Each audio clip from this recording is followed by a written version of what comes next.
মায়াবীরিত লিখেছে স্বাদে গন্ধে অতুলনীয়। তখন আগেকার যুগে আমি ওই হুন্ডালিয়া সবার যাচ্ছিলাম, তো রাত্রে মাদ্রাসা শুয়ে থাকি, সকালবেলা দেখি কমিটি রাখলো, এক হাতত ধরাছে বিড়ি আর এক হাতত বদনা লিয়া পায়খানা মেলে যাচ্ছে। কতক্ষণ এখন আমি মনে করো তাহলে বিড়ি বাইরে খায় পায়খানা ঢুকবি, ও বাবা বিড়িলেই ঢুকেছে। ঢোকার পর দেখি ওর মধ্যে বিড়িও খাচ্ছে পায়খানা করছে। তখন আমার মাথার বেনের ঠোকা দিল, তাই তো ওরা লিখেছে স্বাদে গন্ধ অতুলনীয়, মানে বিড়ির স্বাদ আর পায়খানার গন্ধ। হ্যাঁ, মুখ দিয়ে কালিমা পরে সেই মুখে আবার টপ 10 ধরায়। কত মানুষ বাংলাদেশে বিড়ি সিগারেট খায়, কোনো দুর্নাম আছে? খালি একটা মসজিদের ইমাম যদি একটা মুক্তাদির সাক্ষাতে খালি একটা শলা খালি যদি মুখত দিয়ে গ্যাস লাইট এখনো ধরায়নি, তাই তুই ফেসবুকে ছবি তুলে কবি এর পাতে নামাজই হবে। আর ওরা প্যাকে প্যাকে খাচ্ছে, তাও কি এক প্যাক মায়াবিনী 25 টাকা, এক প্যাকেট ডারবি 40 টাকা, 5 গোল্ড কত টাকা আমি জানি না, শুনিয়ে করছে। হ্যাঁ 400 বলে কি 400, তাহলে 100 দাম 40, 10টা 40, 10টা 40 টাকা। দেখ কি আগরবাতি খায় রে বা। আল্লাহ আল্লাহ, আমার রাসূল বলছেন যে ব্যক্তি দুনিয়াতে জীবিত অবস্থায় স্মোক করবে মানে ধূমপান করবে, আমার রাসূল বলছেন কবরের ভেতর যখন বলা হবে মান হাজার রাজুল, ওই পুরুষটিকে আমার নবী বলেছেন তখন আমাকে চিনতে পারিবে। শুধু কি তাই, আল্লাহর নবী বলেছেন কিয়ামতের মাঠে ওই ব্যক্তি কতদিন আগে মরে কবরত গেছে, ওই ব্যক্তির দেহ যখন আল্লাহ সৃষ্টি করবি, ওই দেহ থেকে বিড়ির গন্ধ বাড়াবি। আল্লাহর নবী বলছেন ওই স্মোকিং ম্যানের থেকে আমি 70 গজ দূরে থাকবো। তাহলে সুপারিশ পাবো কেমনি? হ্যাঁ, ওই বিড়ি সিগারেটের কাগজ লেখা দিয়েছে ধূমপানে স্ট্রোক হয়, ধূমপান মৃত্যু ঘটায়, ধূমপান ক্যান্সার হয়, এটা স্বাস্থ্যের জন্য ক্ষতিকর। এত লেখা লিখেছে, ততই বেশি খায়। হ্যাঁ, আবার আর একটা লিখছে মায়াবীরিত লিখেছে স্বাদে গন্ধে অতুলনীয়। তখন আগেকার যুগে আমি ওই হুন্ডালিয়া সবার যাচ্ছিলাম, তো রাত্রে মাদ্রাসা শুয়ে থাকি, সকালবেলা দেখি কমিটি রাখলো, এক হাতত ধরাছে বিড়ি আর এক হাতত বদনা লিয়া পায়খানা মেলে যাচ্ছে। কতক্ষণ এখন আমি মনে করো তাহলে বিড়ি বাইরে খায় পায়খানা ঢুকবি, ও বাবা বিড়িলেই ঢুকেছে। ঢোকার পর দেখি ওর মধ্যে বিড়িও খাচ্ছে পায়খানা করছে। তখন আমার মাথার বেনের ঠোকা দিল, তাই তো ওরা লিখেছে স্বাদে গন্ধ অতুলনীয়, মানে বিড়ির স্বাদ আর পায়খানার গন্ধ। হ্যাঁ, কতক্ষণ যারা বিড়ি খায় মনে করেন তার গিঞ্জির ফুটে থাকবি, পাঞ্জাবি শার্টত ফুটে থাকবি, ওর গিঞ্জির গন্ধ পাঞ্জাবির গন্ধ, ওই দিদিকে হেঁটে যায় তারও গন্ধ, ওই যে বালিশর শুয়ে থাকে সেটি গন্ধ, ওর গামছাত গন্ধ, ওর ল্যাপত গন্ধ, ওর বউ থাকে বাপের বাড়ি যাওয়ার জায়গা নাই দেখি থাকে। হ্যাঁ, কতক্ষণ অনুরোধ করছি, আখিরাতে আদালতে রসুলের সুপারিশ ছাড়া জান্নাতে যাওয়া। তাই এই জন্য অনুরোধ করছি ভাই, নিজের জীবনকে সুস্থ রাখার জন্য, কাশ থেকে ফুসফুসির ক্যান্সারের থেকে বাঁচার জন্য আপনাকে স্মোক, এই ধূমপান ছেড়ে দিতে হবে। এটা রসুলের নির্দেশ। এটা হলো মকরু তাহারিমি, হারাম হলো 20 আর মকরু তাহারিমি হলো 19 আর 20। আমরা ইচ্ছে করলে প্রতিদিন 1 প্যাক করে গোল্ড খাবার পারবো, কিন্তু আপনাকে ভয়ে খাই না।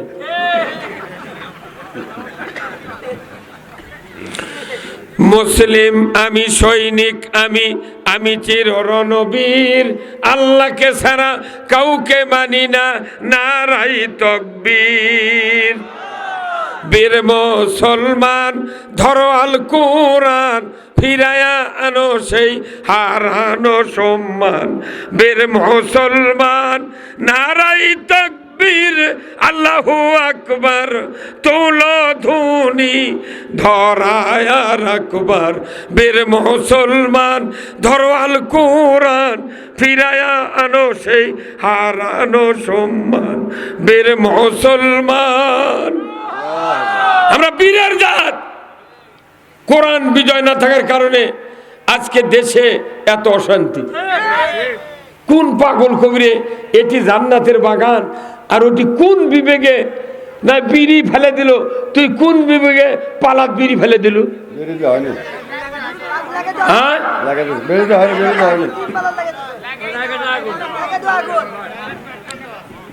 আহারে আল্লাহ, কি সুন্দর একটা প্রোগ্রাম হচ্ছিল। আল্লাহ তুই এই জাতিকে বাঁচা আল্লাহ, কোন আমিন।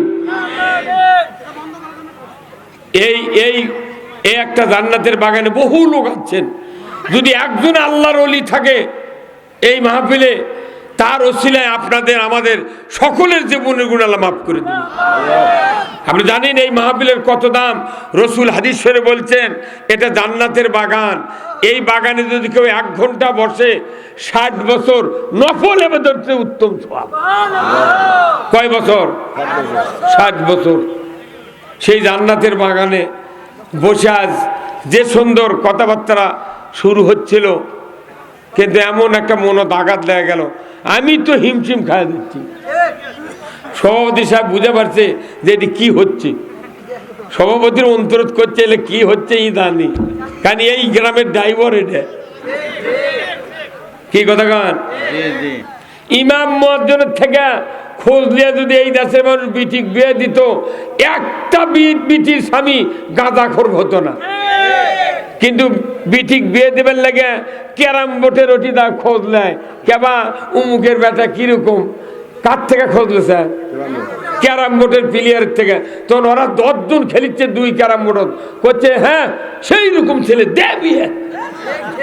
3 মাস পর যখন গাঁজা খায় ভোগ পেটন দিতেছে, তখন ওই মেয়ের বাবাটা করছে, বা তুর্কের থেকে শুনে বিয়ে দিয়ে আমি লস খাচ্ছি। কে করছে? খালি গাঁজা খায়, নামাজ পড়ে না। কতক্ষণ? কিন্তু বিয়ে দিলে বিটিক বিয়ে দিলে শোনা লাগবে কার থেকে? মসজিদের মুয়াজ্জিন আর ইমামের থেকে। এনারাই ভালো খোঁজ জানে আযান বলে কে জুম্মাত আসে আর কে আসে না। ইমাম মুয়াজ্জিন থেকে কেউ শোনে না, মনে করে যে ওর করতে শুনে ওরা বিয়ে ভাঙ্গে দিবি। আমাদের কাছে শুনলি বলে আমরা বিয়ে ভাঙ্গে দেবো, আর ওগুলো না বেয়া নামাজের শুনলে কোথায় বিয়ে তাড়াতাড়ি হবি। তুই এখন ওকা করছো কে? ভাইরা আমার, আমরা যারা এখানে বসে আছি, আমাদের ভেতরে যাদের স্ত্রী বেঁচে আছে, ওই স্ত্রীদেরকে মরণের আগে জান্নাতি বানাতে হবে। রসুল বলেছেন স্বামী বেঁচে থাকতে যদি স্ত্রীকে জান্নাতি বানানো হয়, আমার আল্লাহ বলেছেন স্ত্রীর কারণে স্বামীর প্রমোশন দেয়া জান্নাতুল ফেরদাউসে দিয়ে দেবে। জোরে কন্যা আমিন। আমার ভাইরা, কিয়ামত হয়ে যাবে, মানুষগুলি 2 ভাগে বিভক্ত হবে। জোরে কোন আল্লাহু আকবার। কয় ভাবে? 2 ভাগে বিভক্ত হবে। 1 ভাগ যাবে জান্নাতে, আর 1 ভাগ যাবে জাহান্নামে। জান্নাতীরা জান্নাতে যাবে। আমার ভাইয়েরা, কিছুদিন পর জান্নাতের ভেতরে জান্নাতুল ফেরদাউসে একজন আল্লাহর বান্দি হাউমাউ করে কান্নাকাটি শুরু করবে। জান্নাতের ফেরেশতা বলবে, আল্লাহর বান্দি কি জন্যে কাঁদেন? জান্নাত কি ভালো লাগে না? জান্নাত তো কান্না করার জায়গা নয়, সুখ ভোগ উপভোগ করার জায়গা। আপনি কেন কাঁদেন? বলুন না আল্লাহর বান্দি কি সমস্যা? ওই বান্দি বলবে, আল্লাহর ফেরেশতা আমি কি জন্যে কাঁদি আল্লাহ ভালো করে জানেন। ফেরেশতা বলবে, আমি একটু শুনি না, কি জন্য আপনি কান্নাকাটি করছেন?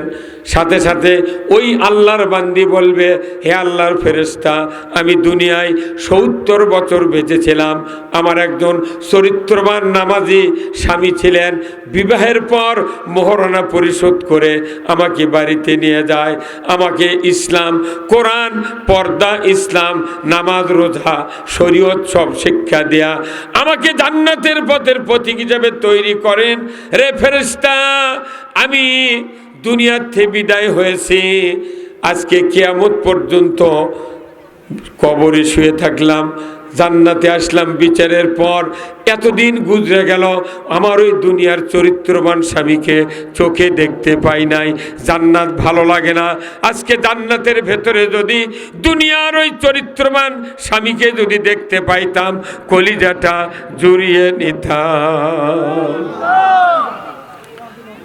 স্ত্রী জান্নাতি হলে আপনার জন্য কাঁদবে, সুবহানাল্লাহ। আল্লাহ বলবেন, ফেরেশতা দেখো না এই বান্দির স্বামী কোন জান্নাতে আছে, ধরে কোন আল্লাহু আকবার। ফেরেশতা খুঁজতে থাকবে, এক রাতে খুঁজতে খুঁজতে 8 নাম্বার জান্নাতে গিয়ে দেখবে আল্লাহর একজন বান্দা ফুপিয়ে ফুপিয়ে কান্নাকাটি করছেন, চক্ষু দিয়ে ঝরঝর করে পানি পড়ে যাচ্ছে। আল্লাহর ফেরেশতা বলবেন, বান্দা, ও আল্লাহর বান্দা, কি হয়েছে, দুঃখ বেদনা, আপনি কেন কাঁদেন? কলিজা জার জার হয়ে যাচ্ছে, আমি দেখতে পাচ্ছি কি জন্যে কাঁদেন। বেহেশত তো কান্নার জায়গা নয়, সুখ উপভোগ করার জায়গা, কেন কাঁদেন? লোকটি বলবে, আল্লাহর ফেরেশতা, আমি দুনিয়াতে 80 বছর বেঁচেছিলাম, আমার একজন মুমিনা সলিহা স্ত্রী ছিলেন, আমি বিবাহের পর তাকে মোহরানা পরিশোধ করেছিলাম, আমি তাকে দ্বীন ইসলাম কোরআন শরীয়ত শিক্ষা দেয়া, পর্দা পুশিদা শিক্ষা দেয়া, দুনিয়াতে আমি চলাফেরার ব্যবস্থা করে দিয়েছিলাম। ওগো আল্লাহর ফেরেশতা, মৃত্যুর পর থেকে আজ পর্যন্ত ওই স্ত্রীকে আমি চোখে পড়ে দেখতে পাই নাই। ওগো আল্লাহর ফেরেশতা, 70 জন হুর পেয়েছি, ভালো লাগে না। ওই হুর গেলেমানের ভেতরে যদি আমার ওই দুনিয়ার স্ত্রীকে দেখতে পাইতাম, কলিজাটা জড়িয়ে নিতাম। ওগো আল্লাহর ফেরেশতা, এই জন্যই কাঁদি, স্ত্রীকে আমি কাছে পাই নাই। স্ত্রীও কাঁদে, স্বামীও কাঁদে। আল্লাহ বলবেন, ফেরেশতা মুহূর্তকাল দেরি করো না, আমি হুকুম দিয়ে দিলাম, যে স্বামীর কারণে স্ত্রী জান্নাতুল ফেরদাউসে গিয়েছে, এটা স্বামীর অবদান। আমি বলে দিচ্ছি, তুমি ওই স্বামীকে ইচ্ছা করলে আমি স্ত্রীকে ডিমোশন করে জান্নাতুল 8 নাম্বার জান্নাতুল নাইমে দিতে পারতাম, সবচেয়ে ছোট জান্নাত, কিন্তু দেব না। এই স্বামীর চেষ্টা আমি আল্লাহ তো কবুল করেছি, ভালো লেগেছে, স্বামীর কারণে স্ত্রী জান্নাতুল ফেরদাউসে গিয়েছে, আমি খুশি হইয়া ওই স্বামীকে প্রমোশন দেয়া 1 নাম্বার জান্নাতে দিয়ে দিলাম। তাহলে স্ত্রী ভালো করা লাগবে আগে। কেউ যদি মনে করে মরার পর বেহেশতে যাব, হবে না, বাঁচা থাকতে জান্নাত যাওয়া লাগবে। কি হুজুর, জান্নাত কখন যাওয়া লাগবে? কিন্তু কেউ কেউ করছে মরলে যাবো। হ্যাঁ, বাঁচা থাকতে স্ত্রী জান্নাতি বানান লাগবে, বাঁচা থাকতে আপনাকে আমাকে জান্নাতি হতে হবে। কারণ আল্লাহ কোরআনে বলছেন যে লা ইয়াস্তাবি আসহাবুন নার ও আসহাবুল জান্নাহ, যারা জান্নাতি হবে তারা এক ধরনের, জাহান্নামে যারা হবে তারা হবে আর এক ধরনের। কথা বল। তাহলে দুনিয়াতে আপনাকে জান্নাতের পথ তোটা লাগবে। আচ্ছা ভাই বলেন তো, যে ব্যক্তি 4 মাথা গোদার পাড়া যাবার চাবি, তার এই দরগাহার দা রাস্তার উত্তর মুরাদ দাঁড়ান লাগবে কতক্ষণে? হ্যাঁ, কোন মুরাদ? উত্তর দিকে দাঁড়ালে। কারণ কি, যে গাড়ি সান্তাহার নওগাঁ দুপসেতে থেকে আসবি, ওই গাড়ি কোনো ডানে থামায় না। কোথায় থামায়? বামে। ওই বামাকার গাড়ি চড়ে ওর গোদার পাড়া যাওয়া লাগবি। তাহলে ওর ওই বামের গাড়ি চললে ও ওই বসে থাকবি, আর অগলে গোদার পাড়া কবি 4 মাথা গোদার পাড়া।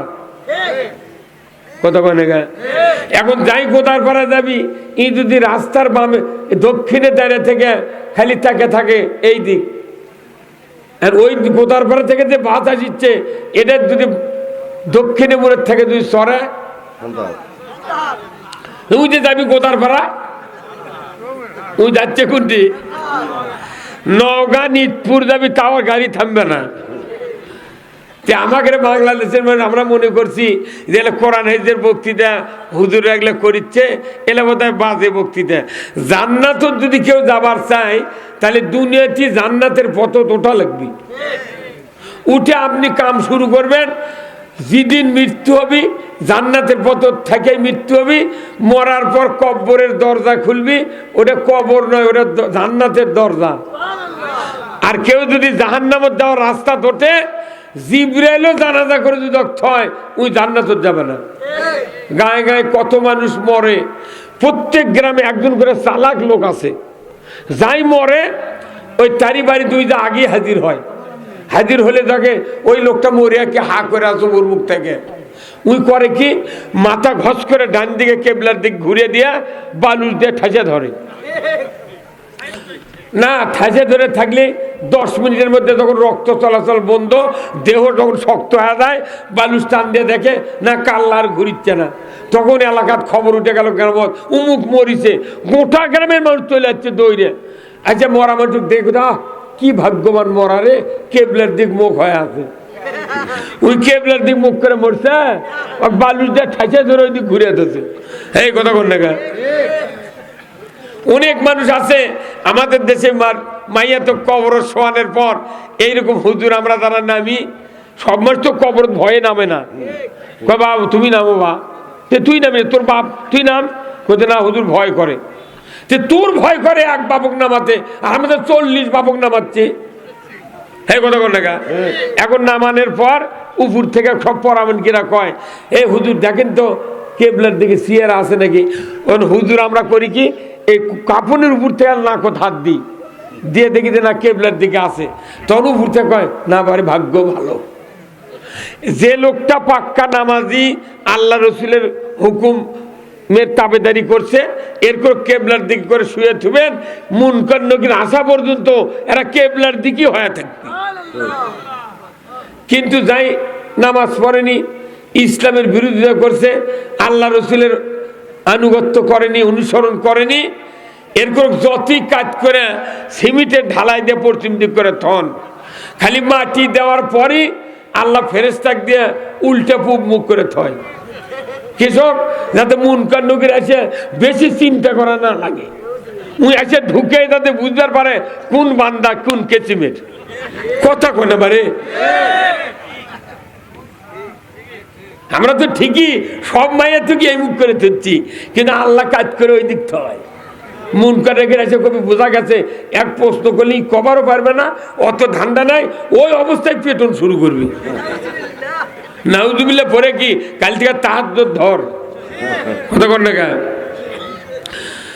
আমার ভাইয়েরা, আল্লাহ রাব্বুল আলামিন ওই স্বামীকে জান্নাতের 1 নম্বর জান্নাতুল ফেরদাউসে প্রমোশন দিয়ে দিবেন, বান্দির কাছে চলে যাবে। স্বামী এত খুশি হবেন জান্নাতে যাওয়ার পরে, এত নিয়ামত পাওয়ার পরেও ততখানি খুশি হয় নাই যতখানি খুশি স্বামীকে দেখে হবে।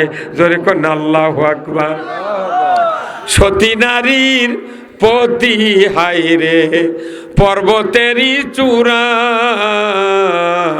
অসতী নারীর পতি ভাঙ্গা নায়ের গোড়া, খালি পায়ে হাঁটা ভালো কষা জুতা যারো, দেশ হতে বিদার ভালো কল্যাণ নারী যারো। যার স্ত্রী ঝগড়াতে ওই বউ পাতারত আলু বান্ধে ওই ওটি ভাত সাথে খাওয়া ভালো। কথা কনে বারে। সারাদিন কাম করে, বউদার দেখতে পায় না, স্বামী খুব কড়া মেজাজের, খালি ভুল ধরে, দেখতে পায় না। ওই স্বামী কয় পাঁচারতি থাকবো, বেল ডুবলে তখন ওই ঘুম আসবে, তখন কে বাড়ির যাও। আর যার বউ সৎ চরিত্রবান, স্বামীর ভালোবাসা দেয়, স্বামীর সাথে আদব কায়দা কথা কয়, আল্লাহ রাসূল বলছেন এই স্ত্রীর স্বামী হলো পাহাড়ের চূড়া। স্ত্রী যে স্বামীর দাম দেয়, দুনিয়ার সব মানুষ তার দাম দেয়। নাম হলো ময়না, গাল ফুলে থাকে কথাই কয় না। ছিঁড়ে গেছে শাড়ি, আজি যদি কিনা না দাও চলে যাব কিন্তু বাপের বাড়ি। সারা জীবন হাট বাজার করে কিনেছেন, এই সারায়ের মা বোনের এঙ্কার আমাকে ওদিকে আছে, সারা জীবন হাট করে দিই, এবারে সব করে দিই, একদিন খালি মাথা ধরার ট্যাবলেট আনিনি, সারা জীবনের হাট শেষ, কিছুই পানো না। মুরগি দেখবেন আপনি যতই সকালে উঠে ভাত দেন, ওই ভাত খাবি, খায় আবার ওই মুখ ওই ঠোঁট মাটি এইভাবে এক পলর দেয়, এইভাবে পলর দেয়, ওই ঘর্ষণ দিয়ে মালিক কয় আমি কোনো কিছুই খাইনি। তে মুরগির মুখ আর মহিলার মুখ কথা কনে কেনা ময়না। আমি অনুরোধ করছি মা বোনদেরকে, যারা প্যান্ডেলে আসেন, হয়তো মোট চলেই গেছে ম্যাম, হ্যাঁ আজ খুব প্রাণ ভরে বক্তৃতা করতাম, কিন্তু অশান্তি কাজ করছে কলজার ভেতরে। আল্লাহ এই অশান্তি আল্লাহ তুমি দূর করে দাও আল্লাহ। খেরের পালা যদি পানি দেয় ভেতরে কি আগুন গেছে মনে হয়, কি ধোঁয়া হচ্ছে, হ্যাঁ ফায়ার সার্ভিসের লোক আসছিল। দেখেন আমি যে কই এই ফায়ার সার্ভিসের উদাহরণ আমার বক্তব্য আছে বুঝছেন, সেটা হলো কি যে আল্লাহ রসুল বলছেন যদি প্রত্যেকটা বাড়িতে যদি হাফেজ আলিম কোরআন তেলাওয়াতের লোক থাকতো, নবীজি বলেছেন মানুষের যখন মৃত্যু যন্ত্রণা শুরু হয় তখন আপনার যদি নিজস্ব একটা সন্তান থাকে কি একটা কন্যা থাকে, তাহলে মরার সময় দাকানদানি শুরু হয়ে গেছে, ওই সময় যদি আপনার সন্তান মেয়ে হোক পুরুষ ছেলে হোক যদি সূরা ইয়াসিন তেলাওয়াত করে, আমার রসুল বলছেন তার মৃত্যু যন্ত্রণা আল্লাহ তাআলা আসান করে দেয়। কোন সুবহানাল্লাহ। আচ্ছা কোন তো যদি আপনার সন্তান কোরআন পড়া না জানে, স্ত্রী যদি না জানে, কন্যা যদি না জানে, তাহলে মৃত্যু যন্ত্রণা শুরু হয়ে গেছে, মসজিদের ইমাম তাক ডাক্তার গেছে, মুয়াজ্জিন ডাক্তার গেছে কোরআন শরীফ পড়ার জন্য, কিন্তু দেখেন মুয়াজ্জিন থেকে আলু তুলবের গেছে, মসজিদের ইমামের কাছে ধানত বিষ দিবেন, ওই বিষের ঢোল ফুরাবি তেকিন কেউ আসবি, আসছে গোসল করে আস্তে আস্তে দেখে আজরাইল জানলিয়া শাখাহার পার হয়ে গেছে। কত কোনে গা, তাহলে কি লাভ হলো? এই যে আমি উদাহরণ ওই জন্য দিছি যে আপনার বাড়িতে একটা সবসময় প্রস্তুত থাকা লাগবে কোরআন পড়ার জন্য, একটা সন্তান, একটা স্ত্রী, একটা মেয়ে আপনার প্রস্তুত থাকা লাগবে। কিভাবে? এই যে দমকল বাহিনী, আজ থেকে 30 বছর আগে কোনো উপজেলার এই দমকলের অফিস ছিল না, বগুড়া যে ঠনঠনের ওটি আছিল, কথা কনে রে, প্রত্যেক জেলায় জেলায় ওই একটা করে ফায়ার সার্ভিসের অফিস ছিল। কিন্তু আজ থেকে এই 15-16 বছর আগে থেকে দেখা যায় থানায় থানায় ফায়ার সার্ভিসের অফিস। ওই অফিসারের সাথে আমি যোগাযোগ করছি নন্দীগ্রাম, সকালবেলা একদিন যাচ্ছি নন্দীগ্রাম একটা প্রোগ্রামে, দেখি যে